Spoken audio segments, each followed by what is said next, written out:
Hi everyone, thanks again for joining us. I'm Jonathan Stone with the Expanding Visions Foundation. This is week 7 of the Career Institute at the Ohio State University Libraries.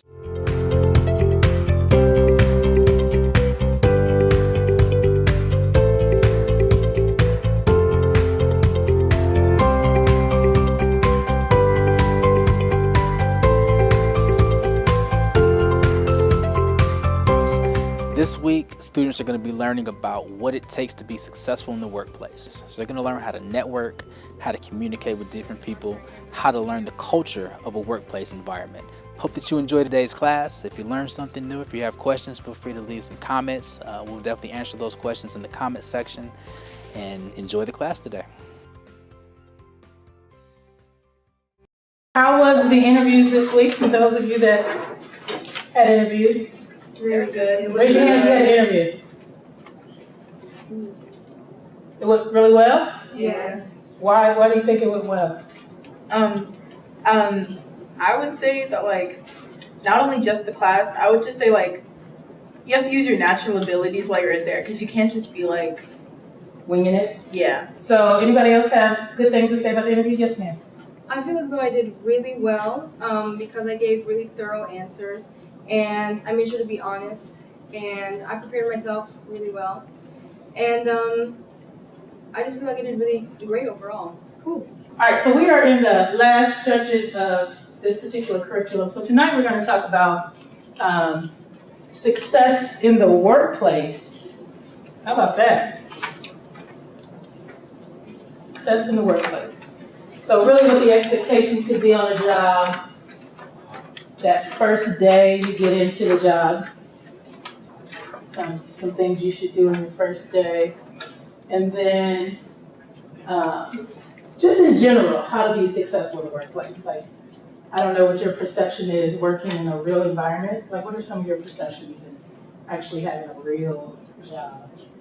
How do you think you should behave to be successful in the workplace? I'd say be professionally, control your emotions. Like if you're at home and you normally get upset with your siblings for something that a coworker did, you have to control that because, you know, it's your job. Yeah, I mean, with your siblings or your friends at school, they're not paying you to come, right? So how you kind of control your emotions is important. How else do you think you have success in the workplace? Just like treating everyone around you with the same respect that you would want them to treat you with. Yeah. And do you think that's easy? No. Do you think that they're probably going to treat you all the time with respect? No. She said no, not at all. But yeah, so it really doesn't matter. You kind of have the behavior of respect and dignity. All right, so let's talk a little bit about the expectations at work. Of course, we know to be on time, but what does on time look like? Well, for my job, I know that, like, I'm a server, so there's a set amount of hours my boss can give all the servers in a week. And at one point, everybody was coming in super early that, like, nobody was even allowed in by the computer till 5 minutes before the shift. Right. So a lot of companies have that requirement where you start work when you are required to start. There was actually a couple of class action suits with large companies. Even JP Morgan Chase was one that had a class action suit where employees were kind of coming against the company because they were clocking in at 4:45, 15 minutes or even 5 minutes before their shift, and they weren't being paid for it because the required shift started at 5. And if the system recorded it, the company was obligated to pay them for that time. So they kind of put some requirements to say, don't clock in before your shift, period. And that was mostly for frontline customer service or server-like positions. Why is it important to listen more and listen more and ask questions? Why is that important? To know what you're doing. One, yeah, give me another. It shows that you're eager to learn your position. Yes. What would you want to be? What's your professional career you want to do when you grow up? Become something in the field of performing arts. Performing arts. Acting, maybe? Yes. Okay. So let's just make up like this this particular actor. right? Who's your favorite actor? Yara Shidi. That person. Okay. So Yara Hashidi comes into your school and says, I'm looking for the next best actor that can co-star with me in the movie. What would you do? I would probably list the different performances or shows that I've been in and try to find some similarities in the shows that she's been in and try to find like a common role. Yep, absolutely. 100%. She nailed it. Yes. I'd also ask questions like, okay, well, how can I be in this role with you? Like, what does it take to get there? How hard did you work? Right. You know, sometimes it's not all about schooling. I'm going to tell you that. It's really all about how much talent, how much time and effort you put into that particular journey, right? Schooling is a significant piece, but practice and actually skill and learning how to pursue this particular role as an actor or anyone else. Anybody else? What do you want to be when you grow up? Yes. A lawyer. A lawyer. Why a lawyer? Because I'm very driven and I like to argue. Awesome. There you go. Good skills. Who's your favorite attorney? I don't have one. Who's your favorite attorney figure? Well, she's from a TV show, but It's fine. I forgot her name. But the oldest daughter from Blue Bloods. Never watched that show before. Oh, I know who you're talking about, yes. Because I watched that show repeat. I forgot her name. I know Danny's the brother, but I forgot her. Is it Aaron? Aaron? Yes. Yeah. But you like her skills, you like her personality, you like all of that stuff, right? So you would take that information, maybe research what she knows, and decide that you want. What does she practice? Like criminal law? Yeah. Criminal law, right? Let's say there's a big time Columbus lawyer somewhere or Dallas, I don't know.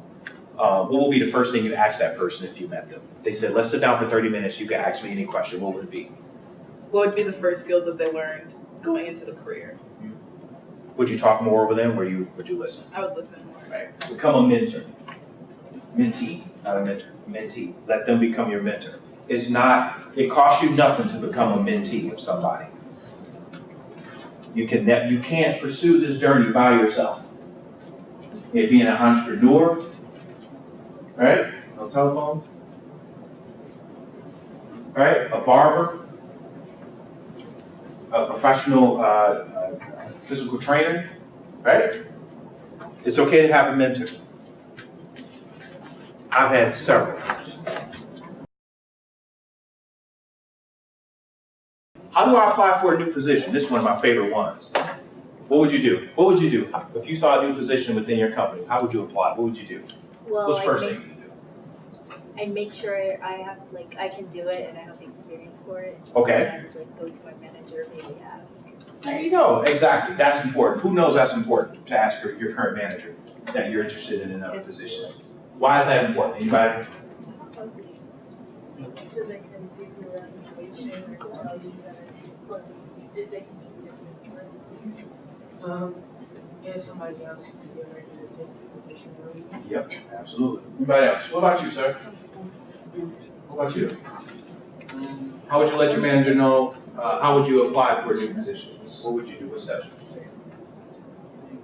take? Ask them to see if there's anything.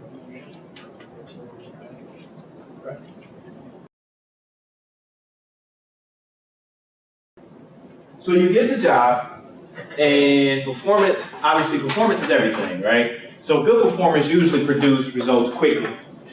Sometimes that can be a good thing, sometimes that can be a bad thing. Because if you rush your work, what happens? You miss stuff, right? Right? You said you were an expert at something. Go the extra mile. Right? What's that?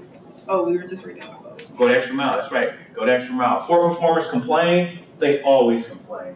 That is a true statement. Nina, I'm sure can vouch for that, right? Poor performers will complain about every single thing. Oh, the technology doesn't work. Or no one told me about this. Or it's never in the system. That stuff exists, right? Think of how that's being perceived by your teammates, by your boss. Every time you complain about something that has no valid point, they're chalking that up in your mental storage file cabinet. And keep in mind that every work environment that you go into is not going to be an equitable one. Meaning that it may not be fair. People that you work with may not be fair all the time. That does not mean you don't perform well.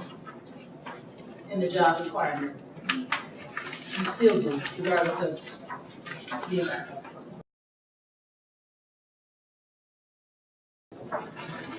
Seek feedback. Getting feedback does nothing but help you. It prepares you really for the next position. Feedback helps. Some people, all feedback's not going to be good. Some of it's going to be critical. Who can take critical feedback? Who can take constructive criticism? Okay, it's fair. You? Yeah? Yeah. What's been your experience? So I like to do a lot of art, so sometimes I talk to like other artists and like they criticize my art for like for me to improve it. That's something I like. And if you correct it and represent it, then what? Usually have a better result? Yeah. Yeah. So remember this, feedback is learning. Yep. Always. Good, bad, learning. If they're not giving you feedback, or they're like, you're fine, and you really are not fine, then that's not good. Right? So feedback is definitely learning. And you'll see that throughout your career, throughout your academic. Volunteer for projects help get you that visibility, right? It also gives you learn new skills, right? If you're working on a project, it kind of shows teamwork. It kind of shows that, people know that you're interested in just, wanting to learn new things, be involved, right? It's community. Sometimes in your work environments, it's family, in a sense. Somewhere, depending on the size of the organization or where you are, maybe your department, again, going back to tribes, they try to build that family approach. Say they have you working at the circulation desk, just taking in, recording books that are coming back. Everybody know what the circulation desk is. Great. So you're doing that routine task 5 hours a day every time you show up, right? And then you hear that there is a library-wide project going on that allows you to create some applications or something. I'm just using that as an example. Or create documents to help students find things within the libraries. Raise your hand. That's an opportunity for you to volunteer. You hear about it, or you may ask about some things that are going on, and you volunteer for it. Not only is that giving you skills to, in addition to your circulation experience, but you now have an opportunity to work with different people and different things. And of course, at the end of your internship, they're going to say, I like their enthusiasm, they're taking the lead and wanting to do more. I know sometimes you guys don't want to do more than required, but they will say that. They will give us that feedback and say, hey, this great set of students not only did what they were required, but they volunteered for other stuff. We want to bring them back. They bring back students from previous years because of some of the things that they exhibit within the internship. So think about that. One more thing to add to that too, as far as volunteering, we talked earlier about seeking another position. Oftentimes you can volunteer for a position to display that you have a skill that will allow you to attain this other position.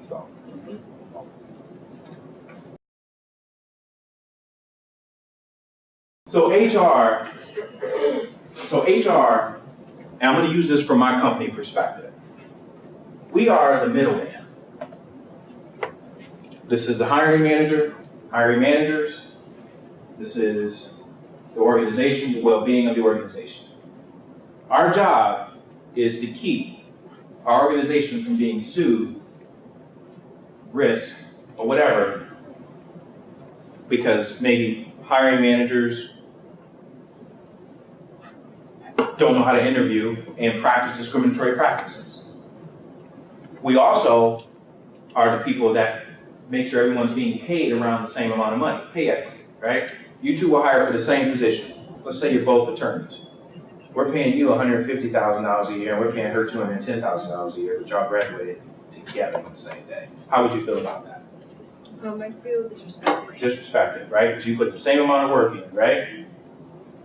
So HR, our job is to make sure that pay equity is even, right?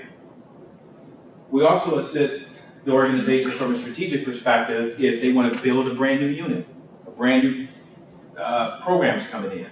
So we help them provide, we give them guidance. When you think about human capital, right, for an organization. So the human capital, the people, the talent for any organization is the biggest asset. You can't really run a company, operate an organization without people. So think of HR in terms of like advocating for that human capital. So when you look at the employee, we kind of paint the picture, the employee life cycle, right? So HR is involved with bringing you in, getting you onboarded, orientated, kind of providing you with some performance, some rewards and recognition.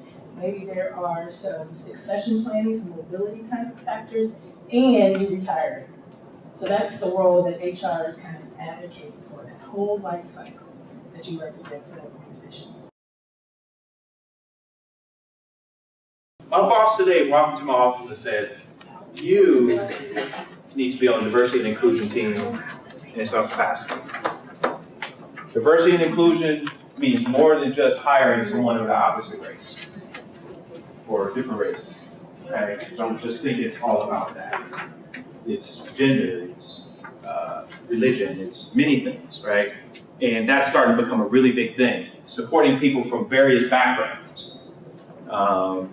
So keep that in mind, if you have, in some capacity, if you can help your organization improve their diversity, you want to be involved to see more diversity in your organization when you first start, get involved, right? Because everyone's voice counts, right? So how many want to work for an organization where no one looks like you?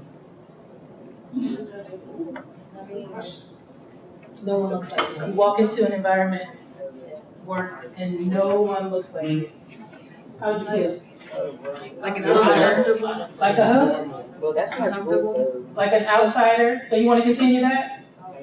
Choose to work for someplace, no one looks like you? Well, I have a question. I have no problem. Does everyone look different, or is it like a group of people that look the same and then me? So you walk into your first day and you go meet your team and no one in that team looks like you.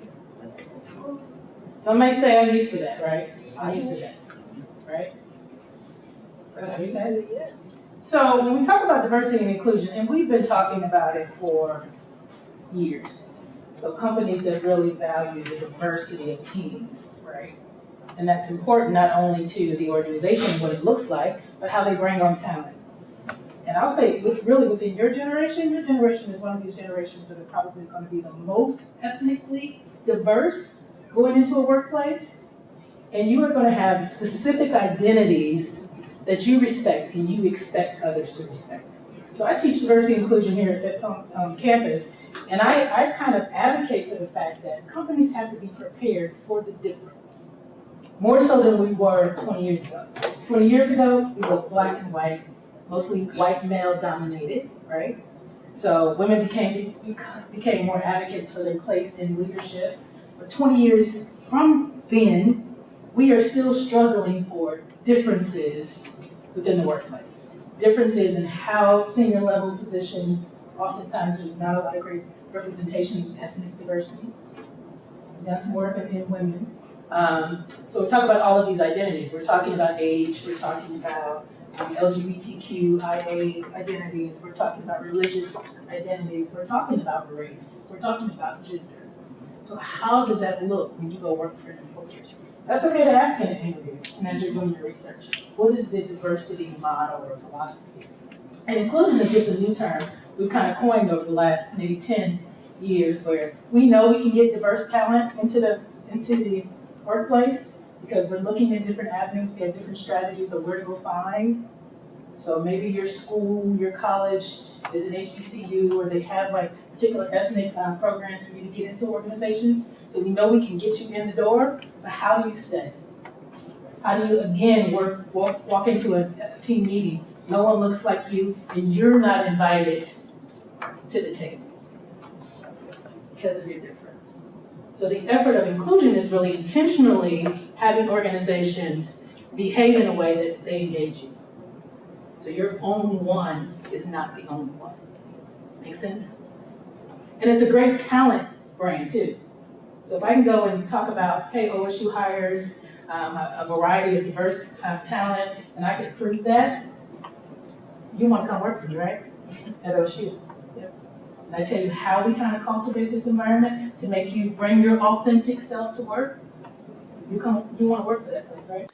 Hey, it's Jonathan again. I hope that you enjoyed today's class. Hopefully you were able to learn some different tips on what you need to do to excel and do well in the workplace. If you've got any questions from today's class, please feel free to leave us some comments. If you enjoyed what you saw, please like, share it, and follow us at Expanding Visions Foundation. Thank you.